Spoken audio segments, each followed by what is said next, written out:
Eagles start training camp. We do have some NFL news to get into. John McMullen is with us here on the Sports Bash on the Boardwalk Honda Hotline, and he joins us now. John, in a joint statement, the NFL and the NFLPA said they have come to a standstill agreement on the league's national anthem policy and hope to find a solution to the anthem issue through mutual good faith commitments outside of litigation. I'm sorry, I thought they already had an agreement on this. Well, no, it was unilateral. So now the NFL's kind of walking it back. And it's interesting because it all stems from the story about the Miami Dolphins, which was just a procedural thing. So that was a bad job. I think AP broke the story originally.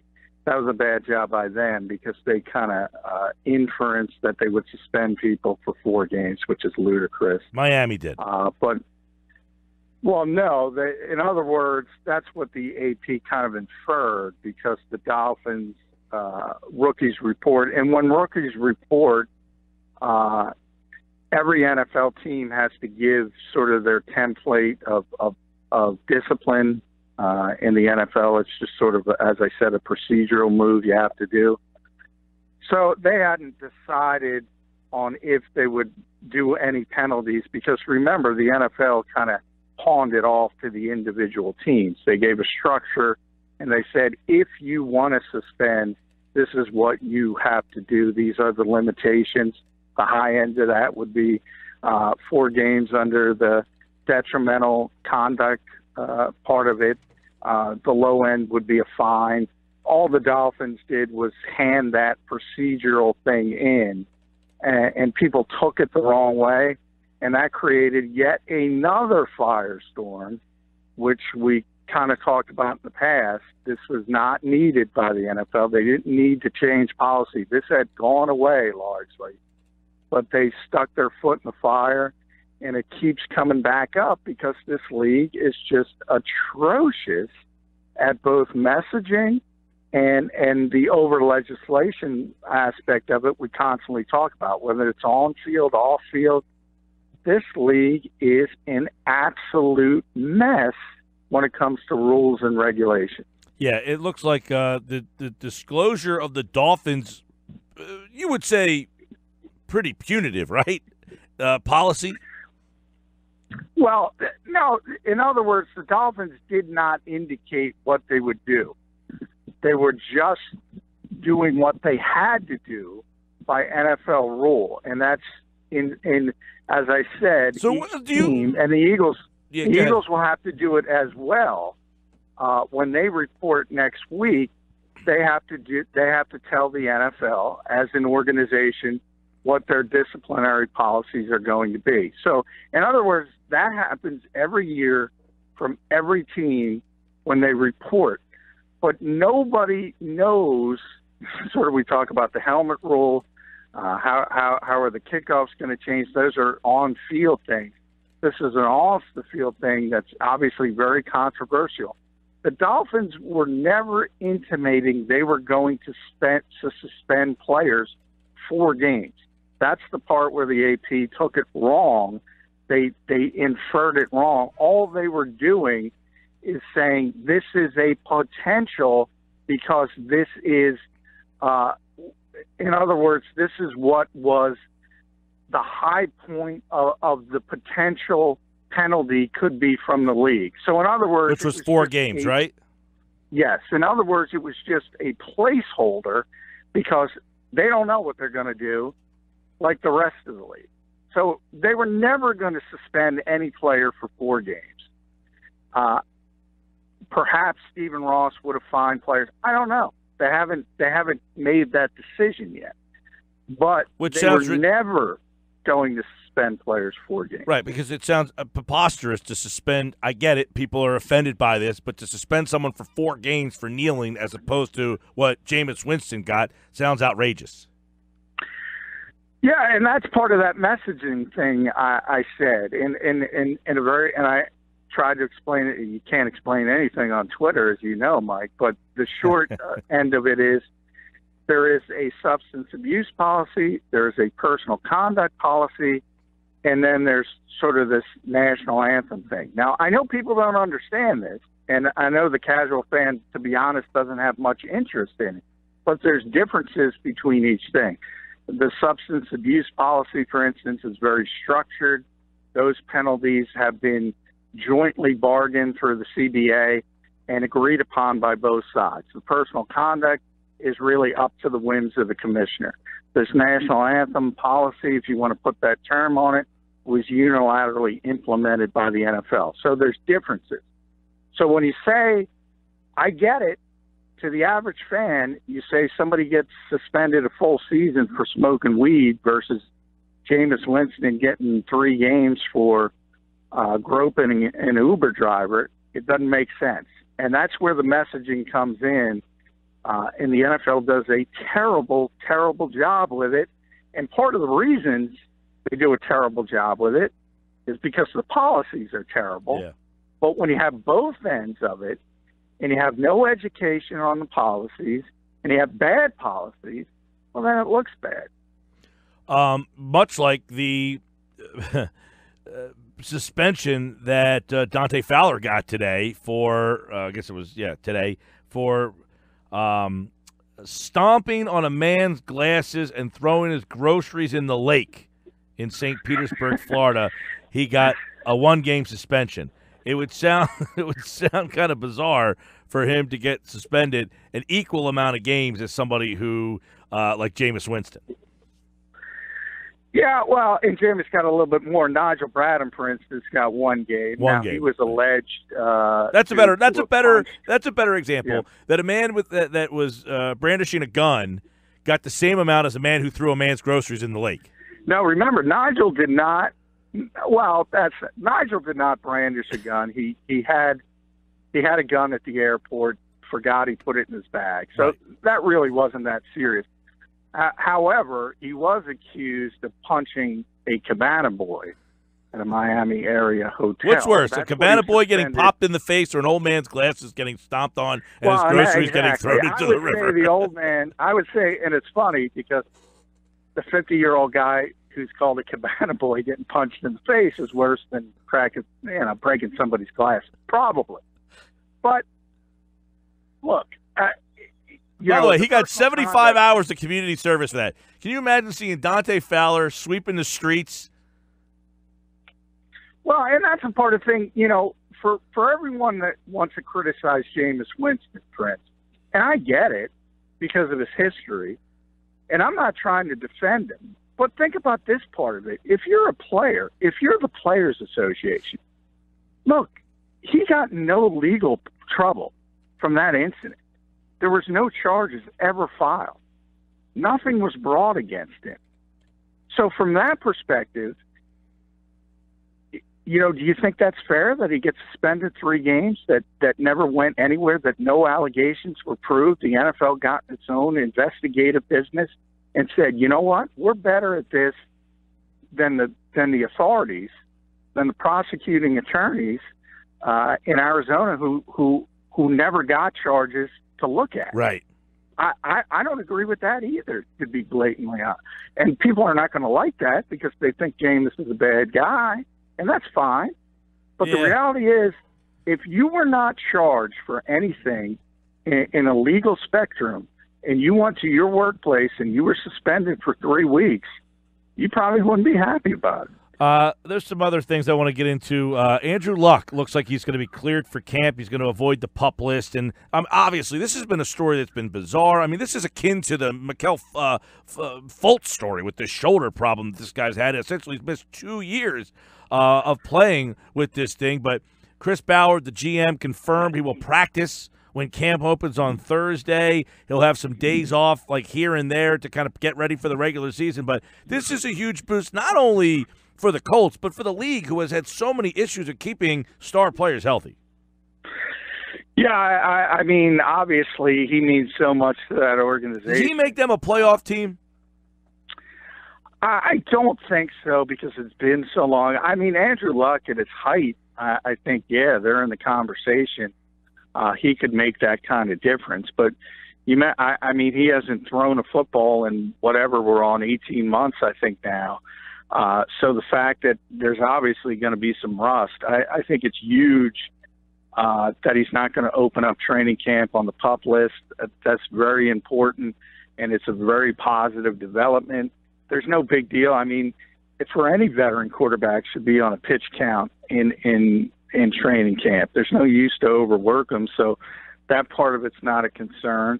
Yeah, I mean, he's one of the most valuable players in this league when he's healthy. Question is, what Andrew Luck are we getting? Are we getting the guy who won 11 games his first 3 years? Are we getting the guy that was all banged up the last time he was on the field? Another injury to a quarterback who expects to be a full go for Texans camp next week, and this pertains to the Eagles because they will play Houston, is Deshaun Watson. He says, I feel great. I'm getting ready for next week. When they report to the Greenbrier, I'm going to be a full go. So another player back. But, again, Deshaun Watson going to the Texans, getting him back. What does that do for Houston's season? They look like a team that might have maybe not been a Super Bowl contender last year, but was maybe a deep playoff run team with him, the way he was playing. Now, he could be Dak Prescott and kind of flame out in his second year, or he could really take off and bring that team to another direction. Yeah, I don't think you're going to see a Dak Prescott kind of thing, only because he can do so many things on his own. So he's the type of player that can make something out of nothing. He's very important. That Houston team as a whole, remember, it's not only Deshaun Watson, it's also J.J. Watt and Whitney Mercilus. So arguably their three most important players. You'd probably say Clowney's maybe above Mercilus, but nonetheless, three of their top 5 or 6 players were all gone. And you're talking about a 3-time Defensive Player of the Year, the quarterback. And remember, the backup last year was Tom Savage. This year it's Brandon Wheaton. So that's a big chasm from Deshaun Watson down to those guys. So, yeah, it's a difficult division. That's a division that all of a sudden has gotten really good, really quick. So it's no guarantee they're going to be a playoff team. But with those 3 guys, they're in the conversation. Talk with John McMullen. The NFL training camps. Baltimore is open. Philadelphia next week. Everybody right around next week. Thursday is the day for many. So many things to dive into.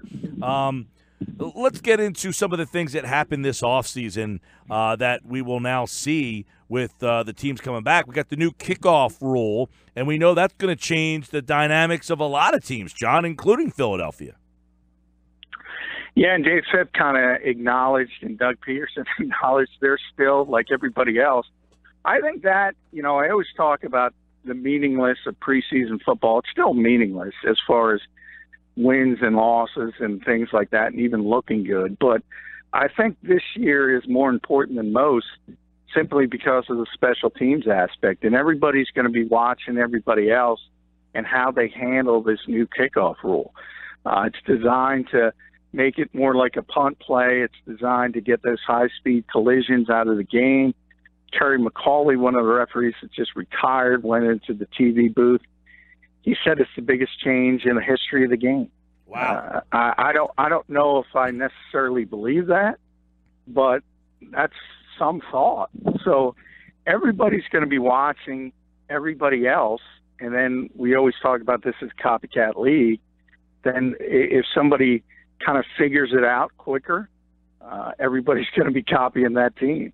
What about the it kind of was discussed and changed and tweaked, and I don't know where your take is of where it is now, but we're going to see a new catch rule this year. Yeah, I mean, they cleared it up. They made it a little bit simpler. I think everybody looks at sort of the Dez Bryant play in the playoffs in Green Bay. That's probably the most famous example. That's a catch now. I think if you're being fair, and everybody calls it the bar rule, if you're in the bar with 100 of your friends and 99 of them think it's a catch, it's probably a catch. And the NFL has gone back to that. So plays like Dez Bryant, Calvin Johnson, which probably started it all. Remember, he scored that touchdown and put the football down to celebrate, and they said no catch. All catches like that are going to be catches, and they should have been catches. They always should have been. So it's always about how you call it if you get it right. But hopefully they do a better job, and now there's not going to be as much angst. Although I remember, Mike, all of those controversial plays, I put that in quotes, kind of depends on what side of the fence you're on. If you're an Eagles fan and it hurts you, you don't like it. If you're an Eagles fan and it helps you, you love it. We've discussed a lot about the Thursday night game. They're moving to Fox. Is Fox going to get a better product schedule-wise? Schedule-wise, they are. That was a key part of the deal. They paid a ton of money for it. So the $660 million annually. Yeah, the TV rights keep going up. I don't think the issue has never been the teams, the matchups. This is not college football. These are all NFL teams. Even the bad NFL teams are good. In past, everybody played once, and it's tough to have a marquee matchup every week. But I think the bigger issue with Thursday night football has always been lack of preparation time. That's what makes for the poor product. I mean, when you're in season, obviously it's not going to mean much opening night for the Eagles and the Falcons, but when you're in season and you play on Sunday and then you got to play on Thursday, you don't have time to prepare. So it's always a scaled back game plan. It's always very vanilla, and it turns into bad football. Sure does. I've been someone who has thought that if they were going to get rid of something, it would be the Thursday nighter. You got the Sunday nighter and the Monday nighter, but it doesn't appear that Thursday night Somebody game signs that check or any of those primetime entities are going anywhere. No, yeah, it's always been money rules the roost. TV is the vast majority. We always talk about how Forbes just came out with evaluations of NFL teams. You see what they're worth. All of that, to be blunt, is correlated to the TV rights. When you start and you get $8 billion a year from television, well, think about it. 32 teams get to split that. How much money you get right away, is in the coffers. And as long as they are signing those big checks year after year after year, the product is not going away. Joe Flacco seems happy in Baltimore, and he's happy that Lamar Jackson is there. I'm kind of kidding a little bit here, but he was kind of asked about, does he think having Lamar there is bringing the intensity up and pushing them? And he's like, you guys will write that anyway. I mean, it doesn't seem like Flacco is all that thrilled about having a rookie, high-profile rookie behind him. Yeah, well, nobody is. I mean, that's human nature. We went through that with Ben Roethlisberger earlier this offseason when he made those quotes about Mason Rudolph. You're never happy as a veteran guy. They bring in somebody who's supposed to be your heir apparent. You think that's your job. You've won a Super Bowl for that organization. In Ben's case, he's won 2. Back in the day, look how Brett Favre treated Aaron Rodgers. I mean, it's just not natural to want to I know people want to think you should be a professional, but it's just not natural. If somebody came to you today and said, you know what, Mike, we're going to get rid of you in 2 years, so start grooming your backup, you wouldn't like it. Right. Nobody likes it. So I don't have a problem with Joe Flacco. And Joe's very comfortable because he knows he's got that contract. And there's, Lamar's going to be sitting for a while because they're not going to pay a backup quarterback over $20 million. Eagles start next week, John. We'll be previewing all the position stuff you wrote about at 97.3 ESPN.com. But it's interesting. I as we get ready, the Eagles, Super Bowl champions, getting ready to go. Biggest storyline entering camp for the Eagles is? To me, there's 2. The bigger one to me is replacing Frank Reich and John DeFilippo. I think people just overlook that. I think they think it's not going to be a big deal, and I think it's going to be a huge deal. I think they've taken significant hits at both of those positions. The guys who coach them there, I wish them luck. They're just not as accomplished. They're not as well regarded. And it takes time to learn in those positions. And I think there's going to be some growing pains. And then the bigger issue everybody's going to talk about, but I don't think it's quite as important, is all the guys who missed the off-season work and all the guys who were injured. And one of the big stories here is going to be the PUP list as well. Who's ready to go day one and can't? We know Carson's probably not going to be ready to go, but you also have Jason Peters. You also have Jordan Hicks, Chris Maragos, Darren Sproles. So who of these guys is going to be ready to go? And if they're not, how quickly are they going to be ready to go? It all starts Thursday. Eagles training camp getting underway. John will be there. You can follow him at JF McMullen for all of the are they in when do they put the actual pads on? Do they go shorts and helmets for a while, shoulder pads and helmets for a while there? Yeah, I think it's first three days you can't put on the pads, but I have to check on that. They have so many arcane rules since the 2011 CBA. But yeah, you can't go John Harbaugh right away and put the pads on and try to pretend you don't know. Right. You gotta ease into it. By the way, a statement from owner Stephen Ross just came out from the Miami Dolphins official Twitter account. Quote, we were asked to submit a form to the NFL on our overall discipline policy prior to the start of the rookie report date. The one-line sentence related to the national anthem was a placeholder, as we haven't made a decision on what we would do, if anything, at that point.